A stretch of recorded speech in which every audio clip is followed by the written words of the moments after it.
దక్షిణాంనాయ శృంగేరి శారదా పీఠాధీశ్వరులు అనంత శ్రీ విభూషిత జగద్గురువులు శ్రీ శ్రీ శ్రీ విధుశేఖర భారతి మహాస్వామి వారి పాదపద్మాలకి శిరస్సు తాటించి వందనం చేస్తున్నాను. గురుగారు, తర్వాత ఉపాసనాపరమైన ఒక చిన్న సందేహం గురుగారు.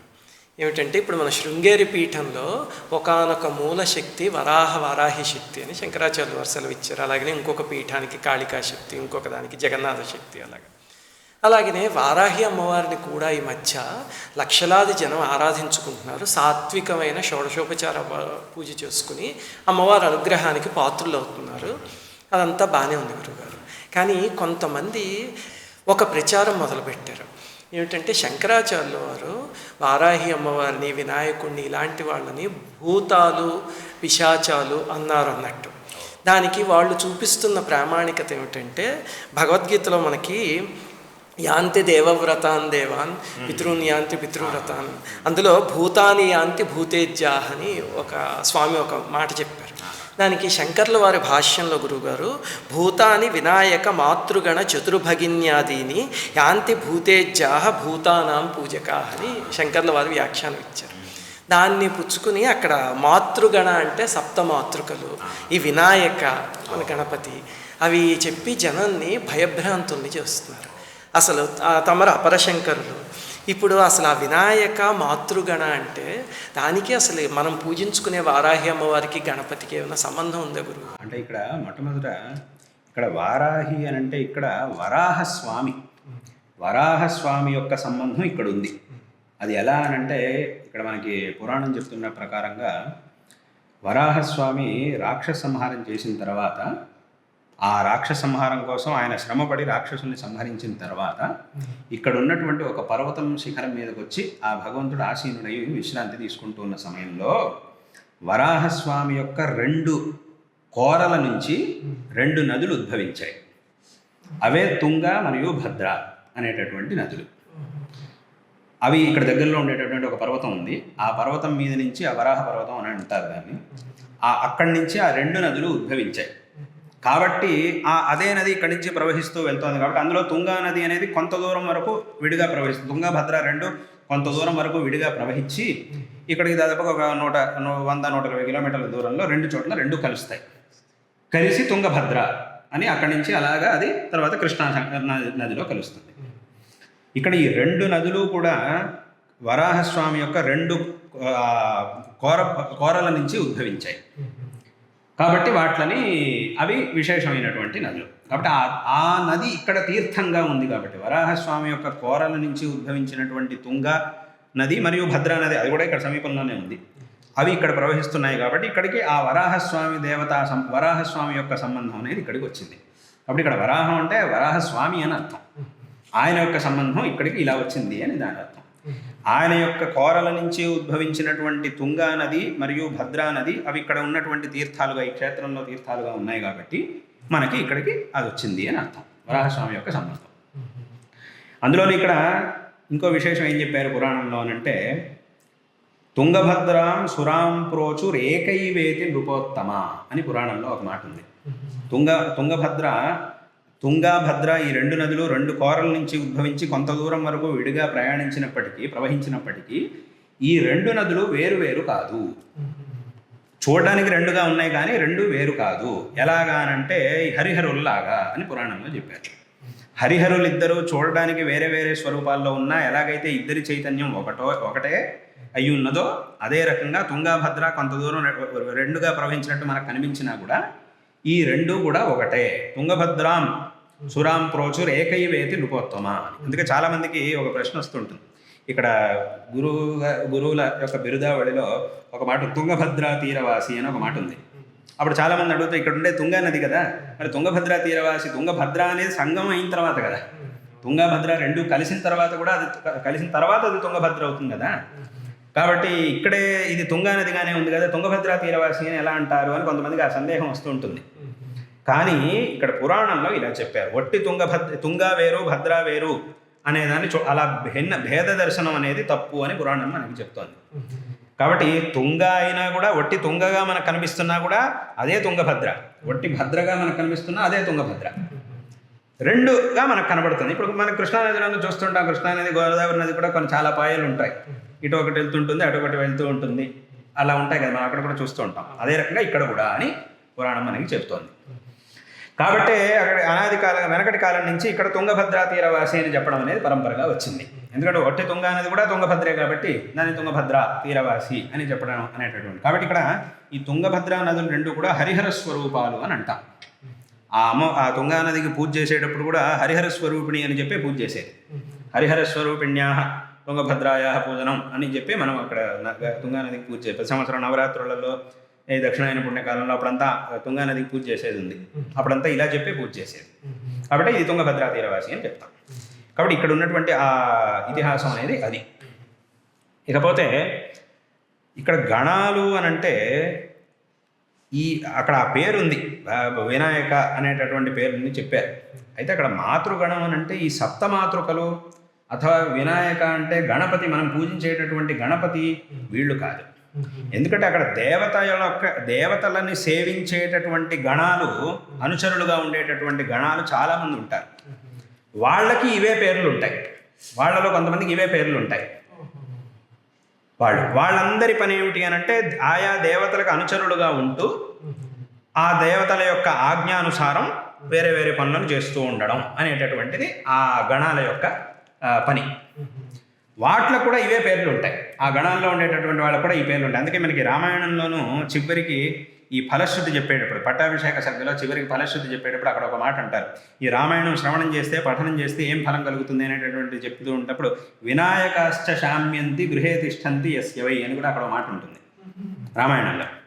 ఇక్కడ వినాయక అనేటటువంటి పదానికి అర్థం ఏమిటంటే గణపతి అని అర్థం కాదు. అక్కడ ఉండేటటువంటి వినాయక అనేటటువంటి పదాలకి ఆ పదానికి ఏమిటంటే ఈ గణాల్లో చేరినటువంటి వాళ్ళు, గణాలు, ఈ గణాల యొక్క విషయం అక్కడ చెప్పారు. అక్కడ కూడా అందుకే వినాయకాశ్చ, వినాయకులు బహువచనం చెప్పారు అక్కడ. వినాయకాశ్చ శామ్యంతి గృహే తిష్టంతి యస్యవై అంటే ఈ గణాలన్నీ ఏమిటంటే వీళ్ళందరూ కూడా దేవతల యొక్క అనుచరులు. కాబట్టి వాళ్ళు ఏం చేస్తారు అంటే ఈశ్వరుడు చెప్పినట్టుగా చేయడం అనేది వాళ్ళ పని. కాబట్టి వాళ్ళల్లో ఆ పనిని చేసేటటువంటి సామర్థ్యం ఉండాలి. దానికోసం వాళ్ళల్లో ఈ తమో గుణం వీటి యొక్క సంబంధం కొంచెం ఎక్కువగా ఉంటుంది. వాళ్ళు చేసినటువంటి ఇప్పుడు వాళ్ళ పని ఏమిటి, ఈ భగవంతుడు దుష్ట సంహారాదుల్ని చేసేటప్పుడు వీళ్ళందరూ కూడా ఈశ్వరుడితో ఉండి యుద్ధాలు చేయడం, భగవంతుడితో ఉండి యుద్ధం చేయడం, ఈ గణంగా ఈశ్వరుడు గణంగా అంటే సైనికుల్లాగా, ఒక సైనికుల్లాగా వాళ్ళంతా యుద్ధం చేయడం అదంతా. మరి ఆ యుద్ధం చేసి వధించి ఇలాంటి పనులన్నీ చేయాలంటే కొంచెం ఆ గుణం, రజోగుణం తమో గుణం అనేది ఉండాలి. అది ఉంటేనే అది చేయగలుగుతారు, అదంతా ఉండాలి. కాబట్టి ఆ గుణం అనేది వాళ్ళల్లో, ఆ గణాల్లో ఉంటుంది. అయితే అలాగని ఇప్పుడు వాళ్ళందరూ కూడా ఈశ్వరుడి యొక్క ఆజ్ఞానుసారంగా చేస్తారు. కాబట్టి ఏమవుతుంది అంటే వాళ్ళంతా భగవంతుడి యొక్క అనుచరుడు. ఇప్పుడు అమ్మవారి యొక్క గణం అన్నప్పుడు ఇప్పుడు మనం చతుష్షష్ఠి కోటి యోగిని, మహాచతుష్షష్ఠి కోటి యోగిని గణసేవిత అని అంటాం. అమ్మవారి యొక్క నామంలో ఉంది. అక్కడ మహాచతుష్షష్ఠి కోటి యోగినులు వాళ్ళంతా ఉన్నారు, ఆయా గణాలు అవన్నీ ఉన్నాయి. కాబట్టి ఆ గణాల్లో ఉండేటటువంటి వాళ్ళకి కూడా కొన్ని పేర్లు ఉన్నాయి. ఆ పేర్లు ఆ ఈశ్వరుడి పేరు రెండు కొన్ని పేర్లు కలుస్తూ ఉంటాయి. ఇక్కడ ఏముందనంటే వీళ్ళందరూ కూడా ఆ రజోగుణం తమో గుణం ఉన్నటువంటి వాళ్ళు, ఆ గుణాలు కూడా వాళ్ళలో ఎందుకున్నాయి అని అంటే వాళ్ళు చేసేటటువంటి కార్యాలకు అటువంటి గుణమే కావాలి.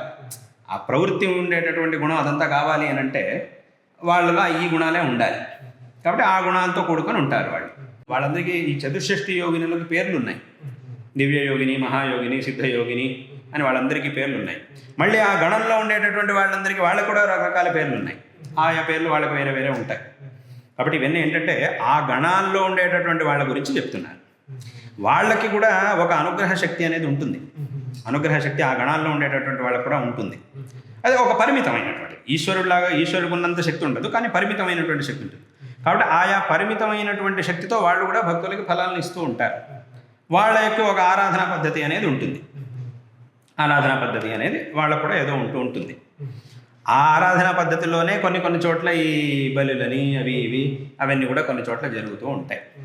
అయితే దాన్ని ఈ సాత్వికంగా ఆరాధించేటటువంటి వాళ్ళెవ్వరూ దాన్ని ఎందుకు తీసుకోలేదు అని అంటే అదంతా కూడా ఒక పరిమితమైనటువంటి ఫలాన్ని, కొంత ఫలానికి అదంతా పరిమితమై ఉన్నది. కాబట్టి దాన్ని ఈ సాత్వికమైన పద్ధతిలో ఆరాధించే వాళ్ళు ఎవరు తీసుకోలేదు. సాత్వికమైనటువంటి పద్ధతిలో ఆరాధించే వాళ్ళు ఆ బలుల్ని వాటన్నిటిని తీసుకోరు, చేయరు.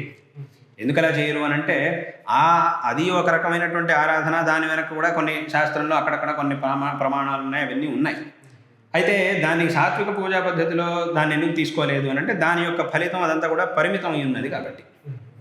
సాత్వికమైనటువంటి పద్ధతిలో చేసేటటువంటి ఆరాధనలు ఇవన్నీ ఏవైతే ఉన్నాయో అవన్నీ కూడా ఇంతకు చెప్పినట్టుగా మనకి దురిత క్షయానికి కారణమై తద్వారా క్రమేణ మోక్షానికి కారణం అవుతాయి. అయితే దాని ఫలం కొంచెం ఎక్కువసారి దాని ఫలం రావడం కొంచెం విలంబం అవుతుంది. ఈ సాత్వికమైనటువంటి పద్ధతిలో మనం చేసే పూజలు అవన్నీ ఏవైతే ఉన్నాయో దాని ఫలితం కొంచెం అంటే ఆలస్యంగా వస్తుంది మనకి. దాని ఫలం దొరకాలంటే సమయం ఎక్కువ పడుతుంది. దీని యొక్క ఫలితం వెంటనే వస్తుంది మనకి. ఇట్లాంటి వాటి ఫలితం మనకి వెంటనే వస్తుంది. మనిషికి సామాన్యంగా ఏదైనా అభీష్టం పొందాలి అని అంటే వెంటనే నాకు ఫలం దొరకాలనే భావనగా మనిషికి ఉండేది. కాబట్టి ఆ భావనతో ఉండే వాళ్ళకి ఎక్కువగా ఆ ఉపాసనలు అనేవి ఆ ఉపాసనలను వాళ్ళు ఎక్కువ ఇష్టపడుతూ ఉంటారు. కాబట్టి అవి అలా జరుగుతూ ఉంటాయి. అయితే వాటిని సాత్వికంగా తీసుకోలేదు. దాని ఫలం పరిమితంగా ఉంటుంది కాబట్టి దాన్ని సాత్వికంగా తీసుకునేవాళ్ళు దాన్ని తీసుకోలేదు. అట్లా అందుకే శంకరులు కూడా చాలా చోట్ల ఇప్పుడు ఆ జంతు బలులు చాలా క్షేత్రాల్లో అక్కడ జంతు బలులు అవన్నీ ఉన్నప్పుడు వాటన్నింటినీ కూడా ఆపించి సాత్వికమైనటువంటి పద్ధతిగా మార్పించారు. అవన్నీ చేశారు. ఇప్పుడు చాలా చోట్ల చాలా క్షేత్రాల్లో శంకరాచార్యులు అలా చేశారు. వామాచారం నుంచి ఈ ఆచారానికి తీసుకొచ్చి అదంతా కూడా చేశారు. కాబట్టి అక్కడ చెప్పినటువంటి గణాలు అంటే వాళ్ళంతా ఈ సప్తమాతృకలు, మనం నవరాత్రులలో ఆరాధించేటటువంటి సప్తమాతృకలు, మనం మొట్టమొదటి పూజించేటటువంటి గణపతి వీళ్ళు కాదు. ఎందుకంటే గణపతి గురించి మనకి అథర్వ శీర్షం మనకి ఏం చెప్తోంది? త్వమేవ ప్రత్యక్షం తత్వమసి, త్వమేవ కేవలం కర్తాసి. అలాగే అక్కడే ముందుకెళ్ళి త్వం సచ్చిదానంద అద్వితీయోసి, త్వం జ్ఞానమయో విజ్ఞానమయోసి, సర్వం జగదిదం త్వత్తో జాయతే అని ఈ రకంగా వేదం మనకి చెప్తోంది. గణపతి గురించి మనకి చెప్తూనే వేదం ఇలా చెప్తోంది. కాబట్టి అటువంటి గణపతిని మనం తామసం అనేటటువంటి లెక్కలో చేస్తే అది చాలా తప్పు. అలా చేయకూడదు. త్వం వాంగ్మయస్త్వం చిన్మయ, త్వం ఆనందమయస్త్వం బ్రహ్మమయ, త్వం సచ్చిదానంద అద్వితీయోసి, త్వం ప్రత్యక్షం బ్రహ్మాసి, త్వం జ్ఞానమయో విజ్ఞానమయోసి. అలాగే సర్వం జగదిదం త్వత్తో జాయతే, సర్వం జగదిదం త్వత్తస్థిష్టతి, సర్వం జగదిదం త్వయి లయమేష్యతి, సర్వం జగదిదం త్వయి ప్రత్యేతి, త్వం భూమిరాపో నలో నిలో నభ అనంతా కూడా వేదం మనకి చెప్తోంది గణపతి గురించి. అట్లా కాబట్టి అటువంటి గణపతిని మనం తామసం అని అంటే అది మన శృతికి విరుద్ధం అవుతుంది. కాబట్టి అది కాదు. కాబట్టి ఈ గణపతి మనం ఆరాధించేటటువంటి గణపతి అది కాదు. అక్కడ శంకరాచార్యులు చెప్పింది ఆ గణపతిని కాదు. అదే రకంగా అక్కడ మాతృగణం ఉన్నప్పుడు కూడా అదే. ఈ సప్తమాతృకలు కాదు. ఎందుకంటే సప్తమాతృకలు అంటే ఎవరు? బ్రాహ్మి, మాహేశ్వరి, కౌమారి, వైష్ణవి, వీళ్ళు వారాహి, వీళ్ళంతా ఎవరు అని అంటే ఆయా దేవతల శక్తులు. ఇప్పుడు బ్రాహ్మి అంటే బ్రహ్మ యొక్క శక్తి, బ్రహ్మ యొక్క శక్తే బ్రాహ్మి అమ్మవారు. మాహేశ్వరి పరమేశ్వరుడి యొక్క శక్తే మాహేశ్వరి అమ్మవారు.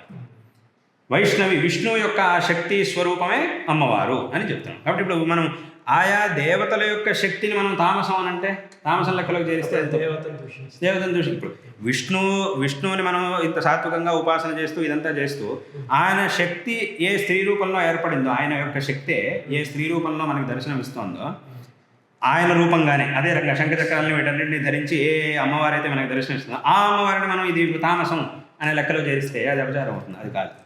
కాబట్టి వాస్తవంగా ఆ సప్తమాతృకల గురించి ఉండేది అది. మనకి సప్తశతిలో దుర్గా సప్తశతిలో దాని అంతా ఉంది కదా. ఆ సప్తమాతృకల యొక్క ఉద్భవం గురించి అభివ్యక్తి, ఉద్భవం అంటే అభివ్యక్తి, వాళ్ళు అభివ్యక్తి అవ్వడం దాని అంతటి గురించి అలా ఉంది. కాబట్టి దాని అర్థం అది సంతోషం జనం ఈ సప్తమాతృకల్ని ఇక్కడి నుంచి అదే. కాబట్టి అక్కడ చెప్పింది ఏంటంటే ఈ దేవతలు ఎవరైతే ఉన్నారో వాళ్ళ అనుచర గణంలో ఉండేటటువంటి గణాలని గురించి అక్కడ చెప్పారు.